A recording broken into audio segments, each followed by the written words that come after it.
হত্যা করে আজকে নিজেকে বিজয়ী করতে চায় এবং ক্ষমতায় থাকতে চায়।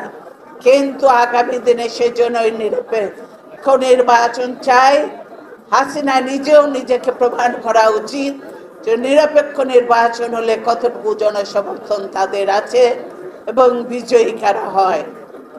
তাই আমি বলবো যে আপনারা আইনজীবীরা আপনাদের আইনজীবী ফোরামকে সারা দেশে শক্তিশালী করতে হবে, বিএনপির সকল সংগঠনকে শক্তিশালী করতে হবে এবং অন্যান্য আমাদের যারা অঙ্গ সংগঠন আছে বা আমাদের যারা সহযোগী সংগঠন আছে সকলকে শক্তিশালী করে আমাদেরকে অবশ্যই গণতন্ত্রের জন্য সংগ্রাম করে দেশে একটা নিরপেক্ষ সরকার প্রতিষ্ঠা করে ইনশাআল্লাহ আমরা দেশে গণতন্ত্র ফিরিয়ে আনবো এবং দেশে সুশাসন প্রতিষ্ঠা করব, আইনের শাসন প্রতিষ্ঠা করব।